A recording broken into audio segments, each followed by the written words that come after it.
சட்டப்பேரவை தேர்தலில் விளமங்கோடு தொகுதியில் மீண்டும் போட்டியிடப் போவதாக அகில இந்திய மகளிர் காங்கிரஸ் பொதுச் செயலாளர் விஜயதரணி தெரிவித்துள்ளார். இதற்கு காங்கிரஸ் தலைவர் சோனியா காந்தி ஒப்புதல் அளிப்பார் என்றும் அவர் நம்பிக்கை வெளியிட்டுள்ளார். இது தொடர்பாக அவருடன் எமது டெல்லி செய்தியாளர் சலீம் நடத்திய நேர்காணலை பார்க்கலாம்.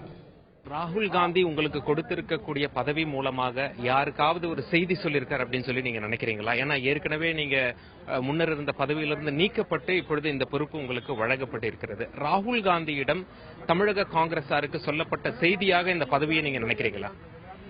என்னை பொறுத்தவரை எங்கள் தலைவர் ராகுல் காந்தி அவர்கள் உண்மைக்கும் நேர்மைக்கும் மதிப்பளித்திருக்கிறார் என்பதுதான் பார்க்க முடிகிறது.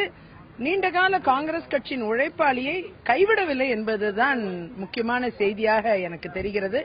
அந்த விதத்தில் இந்த செய்தியை காங்கிரஸ் தரப்பில் அனைத்து மக்களும் தொண்டர்களும் மனதில் ஏந்தி காங்கிரஸ் கட்சி அதிகமான வாய்ப்புகளை அனைவருக்கும் தந்து சிறப்பிக்கும், உழைப்பாளியை ஒருபொழுதும் கைவிடாது என்பதை, உண்மைக்கும் நேர்மைக்கும் மதிப்பளிக்கும் என்பதை தான் நாம் இதிலிருந்து எடுத்துக்கொள்ள வேண்டும்.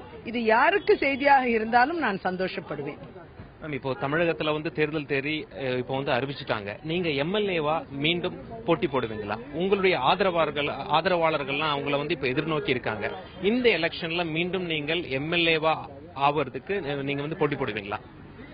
நிச்சயமா. நீங்க என்னுடைய ஆதரவாளர்கள்னு தனியா ஒரு கோஷ்டி மாதிரி சொல்ல வேண்டிய அவசியம் இல்லைன்னு நான் நினைக்கிறேன். எனக்கு இந்த கோஷ்டியில நம்பிக்கையே கிடையாது.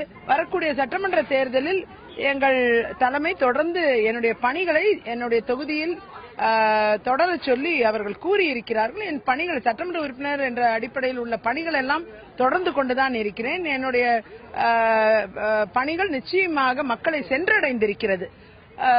காங்கிரசின் கஷ்டமான நேரத்தில் பெரிய வாக்கு வித்தியாசத்தை ஜெயித்து போன முறை சட்டமன்றத்தில் காங்கிரஸ் கட்சியின் குரலாகவும் மக்கள் குரலாகவும் ஒலித்திருக்கிறேன்.